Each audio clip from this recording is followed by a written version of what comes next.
If you could click your fingers and everything would go back to normal, would you do it? If you could magically undo all that has happened over the last few months, would you do it? Well, of course we would. Whenever we find ourselves in challenging situations, we want to find a way out of it. However, we know that we can't go back to normal just like that.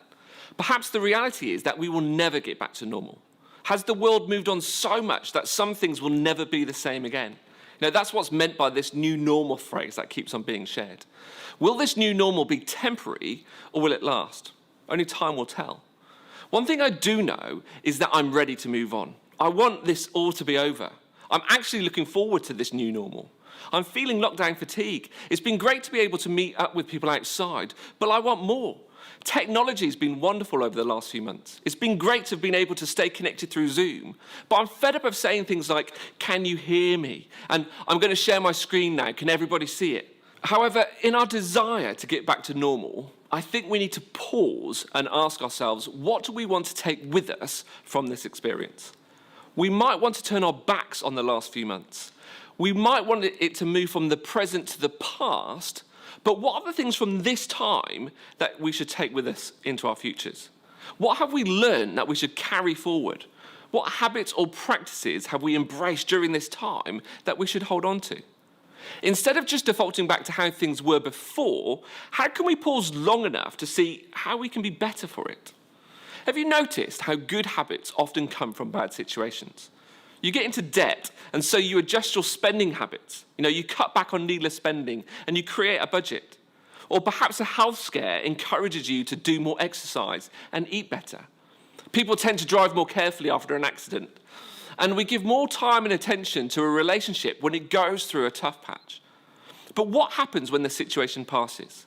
What happens when your financial situation is back in control or your health improves? We tend to go back to the old way of life, forgetting all the good stuff that was making us better. So what are the good things that have come out of this season that you want to take with you into the next? This will only happen by being intentional. As soon as the new normal lands, we will go back to our old self, the good, the bad, and the ugly. Jesus' brother James knows all about this.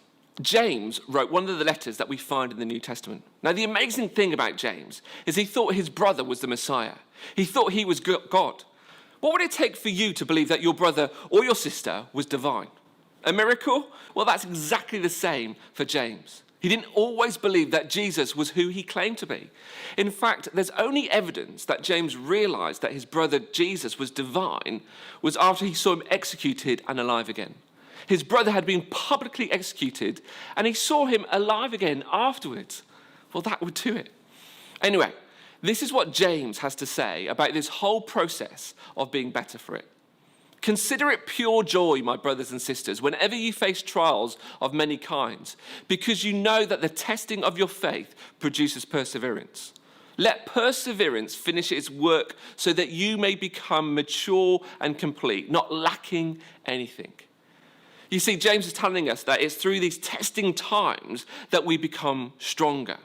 There's so many cliches about this. What doesn't kill you makes you stronger, or no pain, no gain. When we look back on some of the challenges we faced in our past, we can see how we're stronger for them in our present. But do we have to wait for it to be over for us to be better? How can we be better for it whilst being in it? How can we ensure we take the good from the bad without going back to the bad when we're in the good? After all, pain without any gain really is a shame. So that's what we're going to explore together for the next 3 weeks. We're going to drop on a character from history that we can read about towards the end of Genesis. That's the first book in the Bible. He's also got his own film and musical. His name is Joseph. What do you know about Joseph? Well, he had a coat of many colors.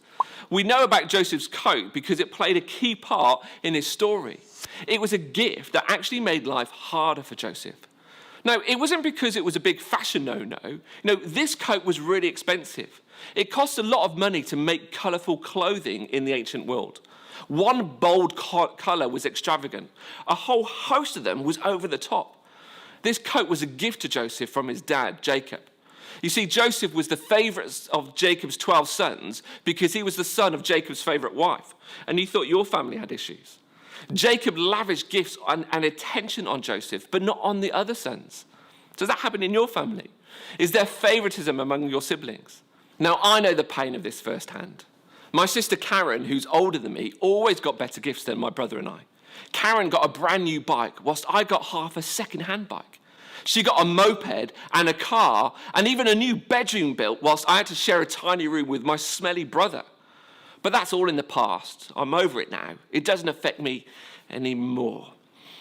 Anyway, Joseph, like my sister, knew he was the favourite. Everyone knew it. Jacob would send Joseph out to spy on his brothers when they were looking after the flocks. The fact that his brothers had to look after the animals whilst Joseph got to stay at home is another act of favouritism. Joseph would report back to his dad everything his brothers were doing. Now, it wasn't Joseph's fault that he was the favourite, but that doesn't mean he was innocent. He didn't help himself or his brothers. Joseph had a gift of interpreting dreams.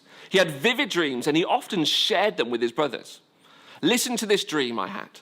We were binding sheaves of grain out in the field when suddenly my sheaf rose and stood upright, while your sheaves gathered around mine and bowed down to it. That's subtle. What do you think the meaning of this dream could be? How do you think his brothers responded to this? Joseph, that's great. We're so pleased. We look forward to the day when you will reign over us. There's nothing better than being bossed about by your little brother. Now, that's not quite how it went. His brother said to him, do you intend to reign over us? Will you actually rule us? And they hated him all the more because of his dream and what he had said. Now, did Joseph learn from this? Did he pick up on how it made his brothers feel or their hate for him? If he did, it didn't bother him because he carried on. Then he had another dream and he told it to his brothers. Listen, he said, I had another dream, and this time the sun and the moon and 11 stars were bowing down to me.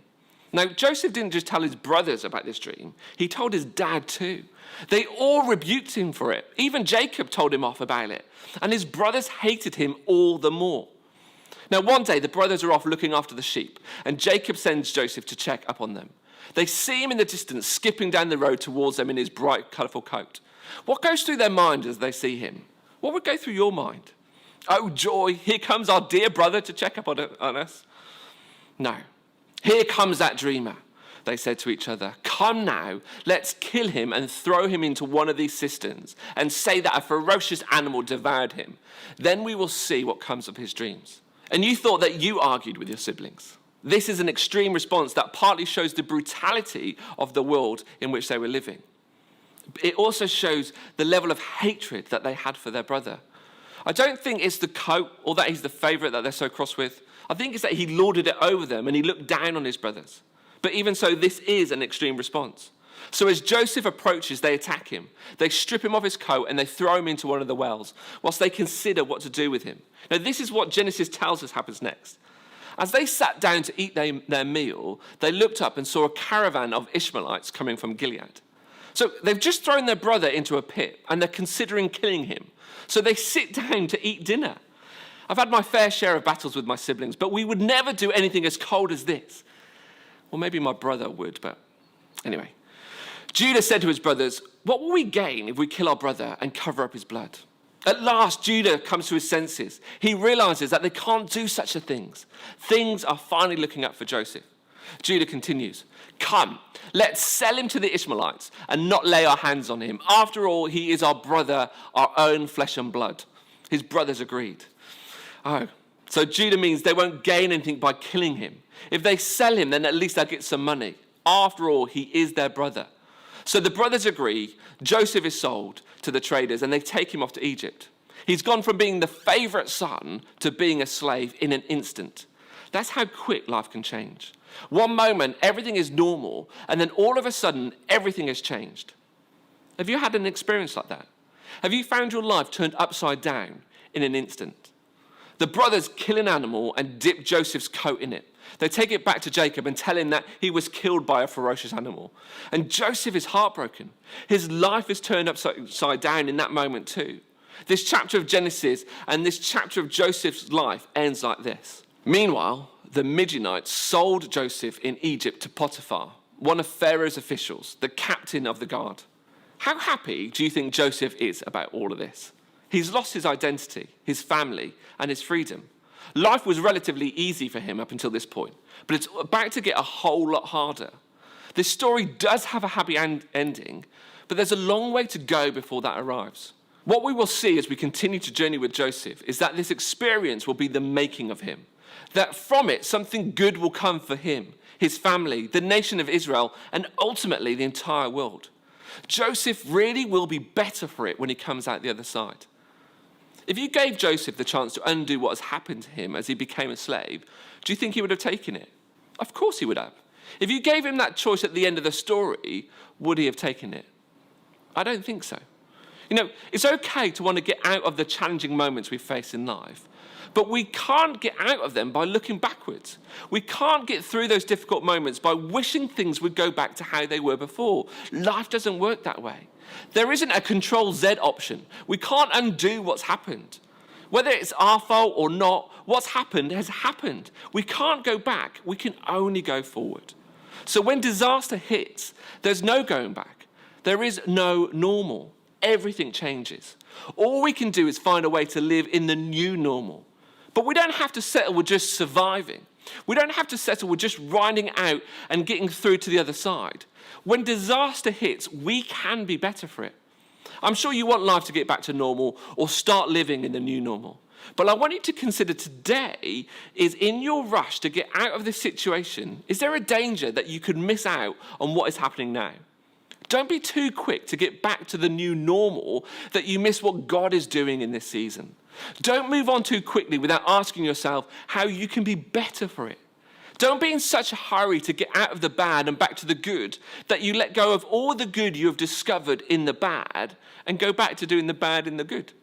Don't be in a rush to let go of the good habits you have formed in this difficult season. Take them with you and allow them to be part of your new normal. You know, there's been so much pain over the last few months.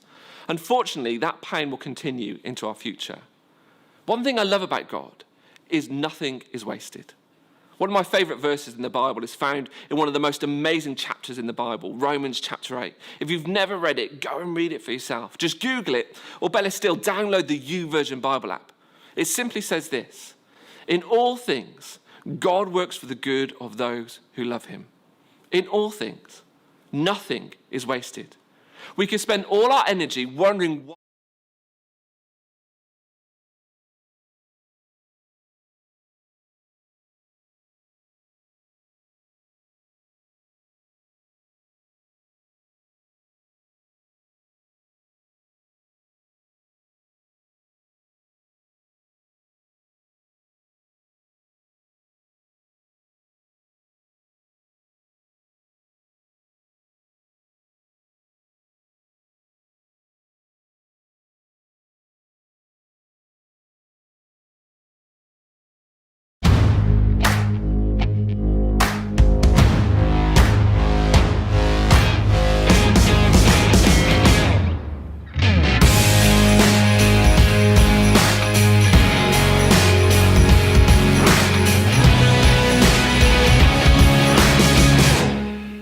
if you could click your fingers and everything would go back to normal, would you do it? If you could magically undo all that has happened over the last